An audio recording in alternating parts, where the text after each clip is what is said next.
The Colorado Buffaloes are 4-1, a mark that very few people thought they would be able to say they had after 5 games. Well, Coach Prime has been saying for a long time, we coming, we coming, we coming. Now it's starting to look like we here. Let's get into it. And before we get started, make sure you hit the like and subscribe button for On 3 Recruits so you can get the best college football and recruiting content in the business. And make sure you follow me on Twitter and Instagram at Dukes D Scoop. Dukes, what's with the shades? Well, guys, I usually wear the same type of glasses, Cartier glasses. Hopefully they give me a sponsorship one day, but until then, I'll continue to get them on my own. But I put the shades on today because the future in Colorado looks really bright. A little bit corny, but hey, we'll roll with it. But no, seriously, that was a different team that we saw in Orlando this weekend. A lot of people are going to take back to last year and say, well, they had a 3-0 start last year. Nah, dog. They didn't have some of these players. We're talking about a roster transformation and depth that we haven't seen before. When you look at not just what they did, but how they did it. A UCF team that was averaging 375 rushing yards a game, over 45 points. You hold them to 177 yards rushing and 21 points and smack them by 27. That's not the same Colorado. And the way they did it, first of all, that rushing attack, KJ Jefferson, RJ Harvey, so what they do up front and how they're able to pass. You got to get you have a guy in Kobe Hudson who led Auburn in receiving a couple of years ago and has been balling since he's been at UCF. Their offense ain't nothing to play with. But Colorado's defense has shifted. And I think one of the biggest reasons has been Nakai Hill-Green. And if you haven't, make sure you go check out that interview we did a couple of weeks ago where he talked about his decision going to Colorado. But Nakai is a guy who's played a lot of good football with a lot of good players. Coming out of high school, where his senior year, his linebacker core was him and Damon Dumas Pop Johnson, who's now playing at Kentucky, who played two or three really good years at UGA. And then he goes to University of Michigan, and a lot of that team that just won the national championships were his former teammates that he has really good relationships with. But he wanted to play a little more. He goes to Charlotte, balls out. So I get a call before the season, and they say, hey, and it's from a mutual friend. He says, hey, I got this linebacker that's going to the transfer portal out of Charlotte. We got these teams. What do you know about them? And I said, okay, well, give me the teams. Arkansas, Miami, Texas A&M. And at the beginning, Colorado wasn't even one of the teams. And I told him what I knew and the coaches that I knew at all of those schools, and I thought that they were all valuable options for him. Then they called and asked about Colorado, and I said, I don't know as much about those. I don't know a whole lot about their staff. And then a couple of weeks later, it goes, hey, man, a couple of days, because the transfer portal goes fast. And that mutual friend said, I think Colorado has a real shot. I said, wow. I said, what is it? He said, man, it's the culture. He said, Nakai loves to work. He wants to go to work, and I think they're going to let him work. He commits. I said, wow, okay. So I wasn't expecting that because you're not. Miami, Texas A&M, Arkansas.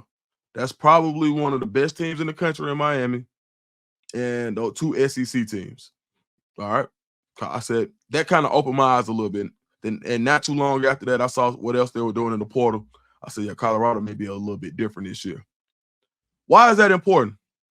Because he didn't start the year starting. That's how deep Colorado's roster is this year. You look at the offensive line, you've got plenty of size and experience, and some of these guys are not starting. They have built roster depth.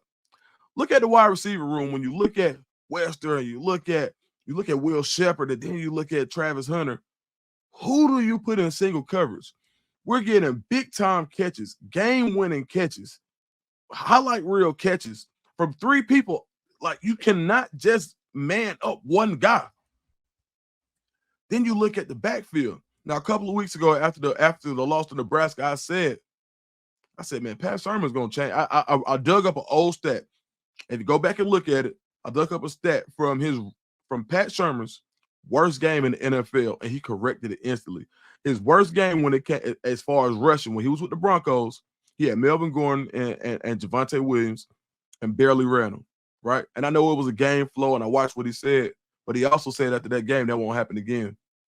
Now you go from a point where you're running the ball maybe 10 times a game to almost 30 times a game. You're running it at a 4 yards a carry clip. That's different. This Colorado team is different. Why is that so important? It's important because you're not just doing it for the naysayers. You're doing it for the people who want Colorado to be good. People want to see proof of concept and what happens if I get to Colorado.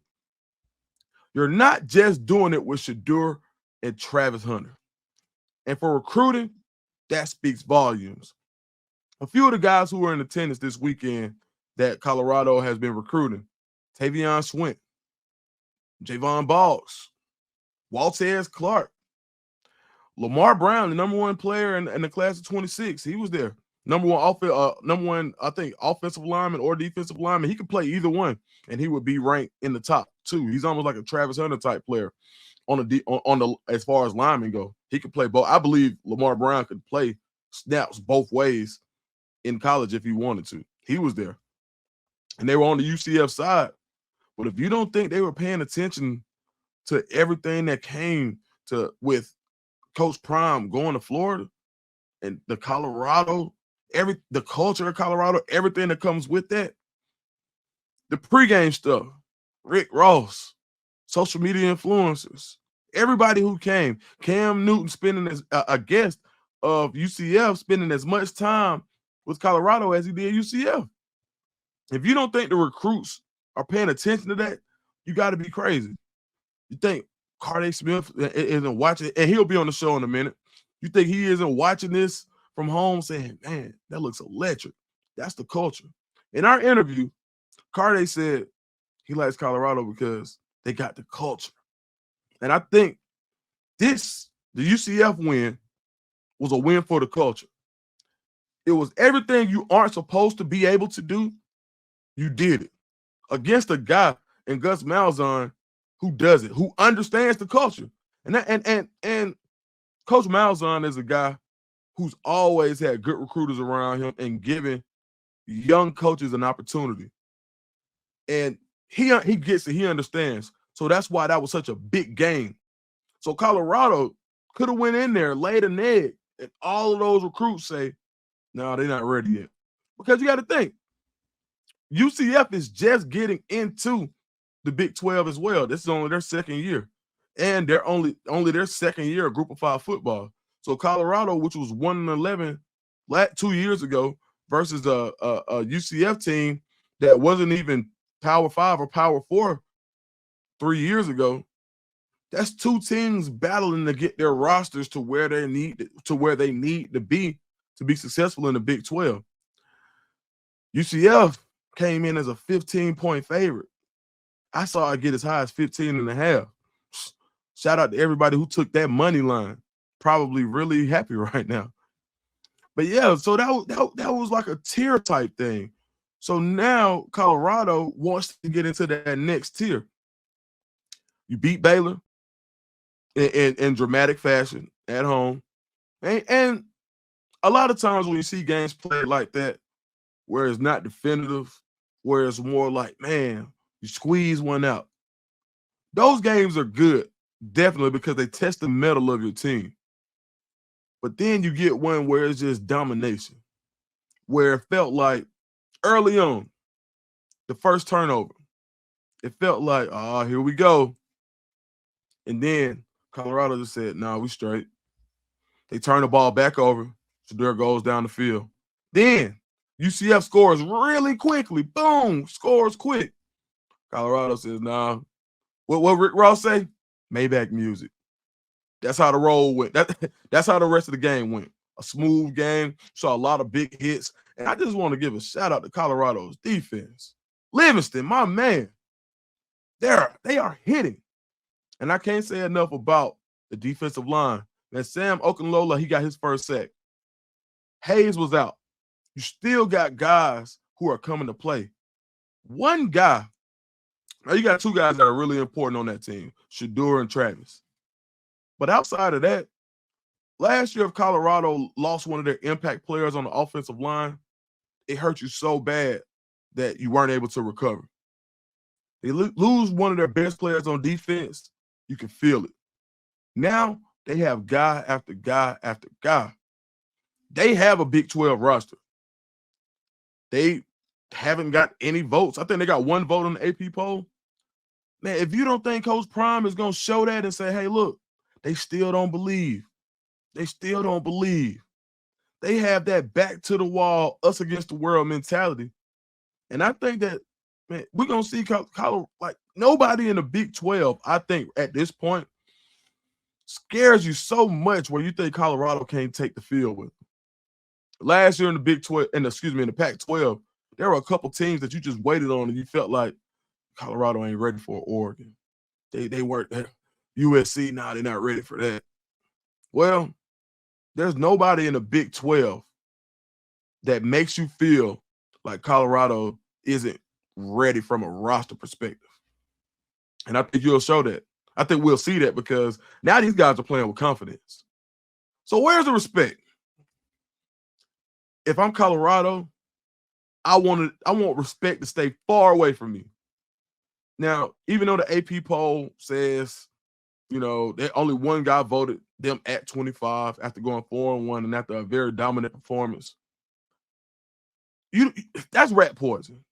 If I'm Coach Prime, I'm keeping that same mentality of they don't believe in us, they don't think we're good, or even if they do think that we're good, they don't want us to win. And that's more important than anything. They don't want to see us win. They don't want to see us ball. So take that respect that we've earned and keep it over there. Keep that same energy.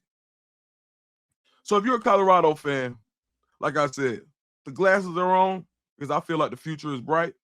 And kudos to the Colorado staff for putting on a heck of a performance in front of the entire nation last weekend.